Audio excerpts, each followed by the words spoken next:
He was gripping both bed rails, leaning forward, gasping, and said, please find my brother. He understands me. At least I think that's what he said. It was difficult to understand him with a wet oxygen mask and that much shortness of breath.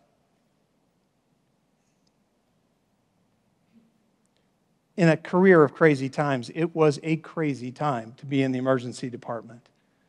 Strange new virus, halls full of patients, new information coming in all the time, lots of misinformation, political missteps by leaders, and oddly enough, the victims themselves were sometimes ostracized. He was a picture of 28-year-old health just a little while ago. But now he was stricken, alone in my ER, imploring me to do the one thing that was still so important to him, connect him to his people. So I tried my best.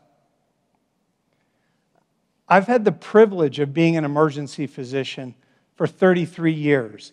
I've worked over 6,000 shifts here in the United States and abroad. What a classroom! I mean, my patients have taught me so many things. But today, I'm going to tell you what they have taught me about human longevity, which I submit is nothing short of the point of it in the first place. Then we're going to look at what science says actually works, what correlates with us living longer. We'll combine these two concepts, and when we do, our way forward together will be undeniable. Human lifespan is no longer thought of in a finite, fatalistic, when it's my time kind of way, but rather something over which we may wield some control. And by historical standards, we have good reasons for thinking so. It took us tens of thousands of years to evolve to an average human life expectancy of about 30, but we've more than doubled it in just the last century or so. And now, legitimate science says that we may not only just help young people survive, but we might actually be able to expand the envelope of human capability, what we could do. Legitimate scientists say things like a much greater percentage of children born today will become centenarians or 100-year-old people. And maybe even the first person to be 140 or 150 is already alive. Two major shifts have occurred. First, unprecedented levels of intellectual and monetary capital are being devoted to this question. By academia, by traditional institutions, yes, but also private industry. Google, $1.5 billion to build Calico Labs, a state-of-the-art facility devoted solely to human longevity. And there's the second shift. Now we're studying aging as a thing to be reckoned with, to understand the biology of it, to treat it, maybe even reverse it, instead of just the resultant chronic illnesses that we all know about. We have our best minds working on it and unreal resources to back them up. But really, what's the point? I mean, I'm an emergency doctor. To get you a bunch of thens, like some days, hey, that would be really great. But I'm spending a lot of my time and energy just trying to get you some more right nows. But therein lies the instruction. You see, when faced with the notion that their right nows might be ending, or at least limited, people reveal what they value, what's really important to them. And I get to hear what they say when They think their lives are really in peril. And then with or without my help, they sometimes renew their lease on life. People want what they really want when they think there's not enough time left. And it's a unifying concept. They don't wax nostalgic or yearn for more time with their job, their money, their house, their car, even their art or their hobbies. They just want their people. Their social connection to humanity is what they have taught me again and again is the point of longevity. I was on duty once, overnight shift, single coverage in Abu Dhabi in the Middle East. A concerned neighbor flies up to the emergency department and drops off a man who looked a lot older than he probably was. He was dressed in the long white flowing garments characteristic of the region. And it wasn't clear how coherent he was either. He kept saying the same word again and again. Isha, Isha, Isha. Even my Jordanian nurse, Yusuf, my Arabic translator, was confused by what the man was trying to say or what he wanted. Yusuf concluded that the man was distraught because he hadn't been able to complete the night prayer in Islam, Isha, and now it was early morning. Well, the man wasn't particularly responsive to us. We did our medical maneuvers, and I got him admitted to hospital. Sometime later, a woman arrived who said she was his wife. Although she was completely covered in black, except for the thin slit where her eyes shone, he spied her in a distant doorway, and immediately his tiny, frail arm sprang out and apart, and he revealed not only what was so important to him, but also the conduit to his clarity and coherence. Although her given name was something else, he calls me Aisha, she said.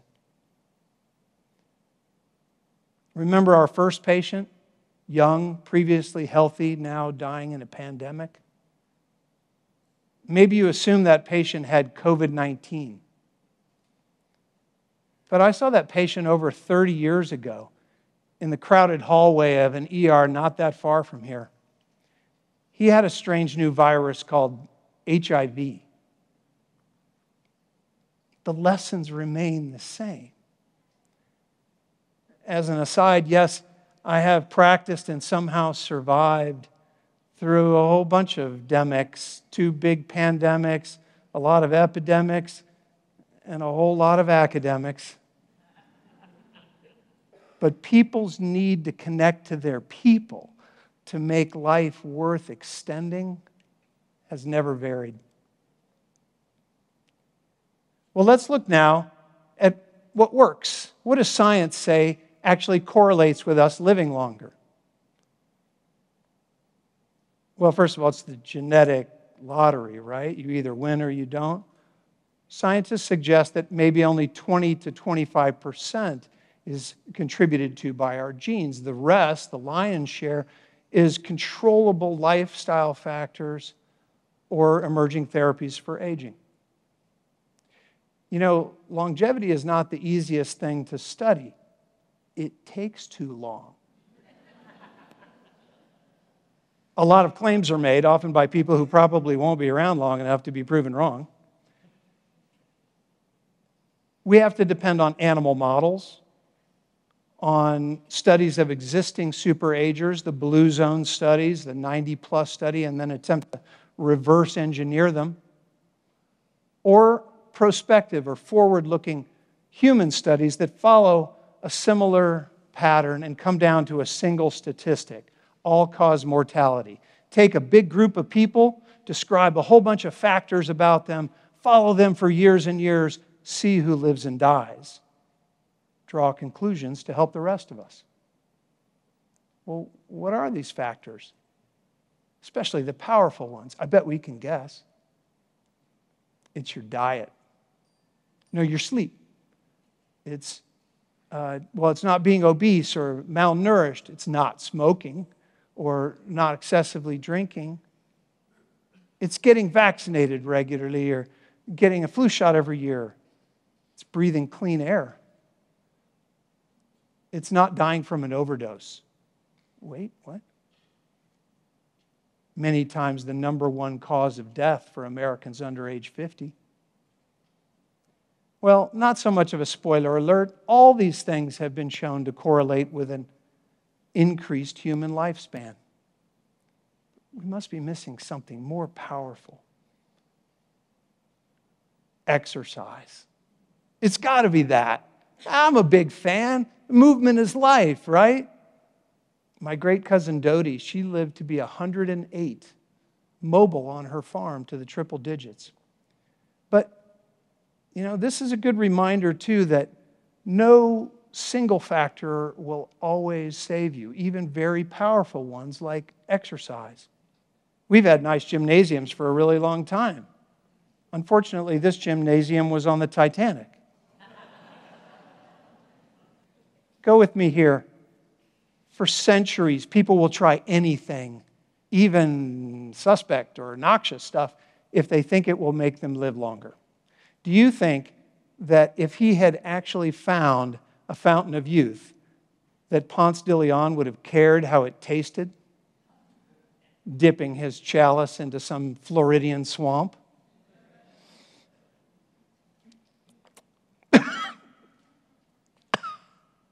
No. Eso es horrible. He would have drunk it. A lot of us would have. But despite our willingness to dabble or experiment with things that are dangerous, maybe we should be dipping our humble cup into whatever has been already shown to be most correlative. The graph that I showed you before, it's not an abstraction. It's the results from a big meta-analysis, a grouping of 147 other studies on longevity, hundreds of thousands of patients followed for years, lead author Julianne Holt-Lunstad. Well, what did it show? Here's a hint. Every factor we've talked about so far is in the shaded area below the top. Whoa. This stuff at the top, KSSO, I want some of that. What is that? In this study, in blue zone observations, in our own experience, one type of factor correlates most with actually living longer: strong social connections. In this study, two types. First, close relationships, your friends, your family, the people on whom you rely, in whom you trust, the people you want me to call when you're sick in my ER. But secondly, and as importantly almost, the total volume of face-to-face, live, not online, human interactions that we have on a regular basis. Wait, so I'm going to live longer if I talk to my postal carrier, mine's name is Gerald, or the person who gave me my coffee this morning? Well, evidently it adds up, people. And in the words of Susan Pinker, psychologist and author, it takes a village to raise a centenarian. The next time you're having a conversation with someone with whom you strongly disagree, you can say, oh, this insufferable fool, or you can say, well, at least he's helping me live longer.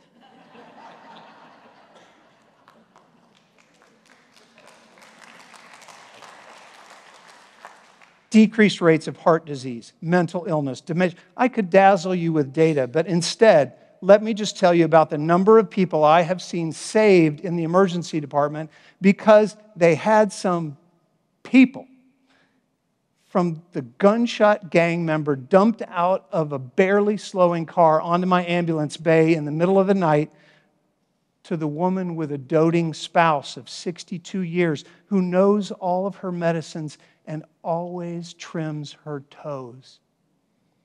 People survive longer because other people help them. Nowadays, especially, I'm often asked, Hey, doc, I want to live a long time. Can't I just take a pill? Well, yeah, you can. And plenty of people are going to be ready to sell them to you. And some may help in the future. Some may help a lot.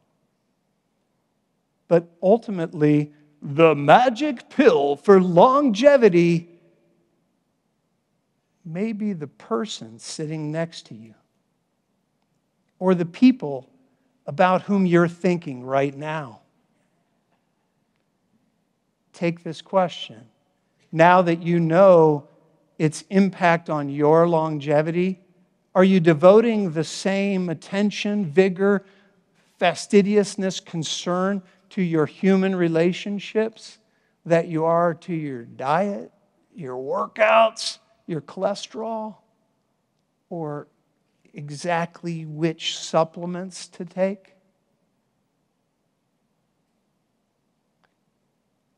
I've been taught by thousands, and we are saying that the point of longevity is a person's connection to their friends, their family, community, and the world. And yet science says the factor that correlates the most with actually attaining advanced ages is a person's connection to their friends, family, community, and the world. It's the same thing. Best of all, it's immediately actionable by everybody here.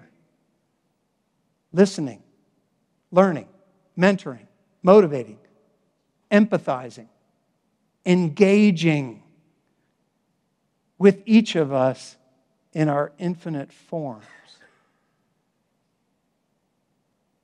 Another question for you.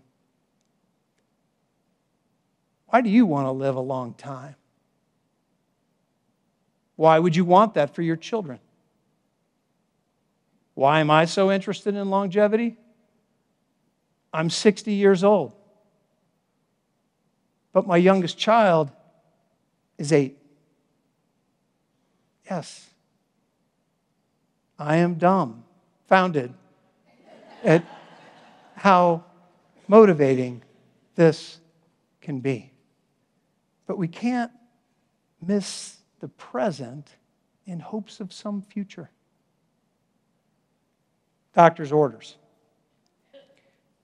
You must care for your human relationships and place in humanity today. And if you do, the future may be much longer than you think. Thank you.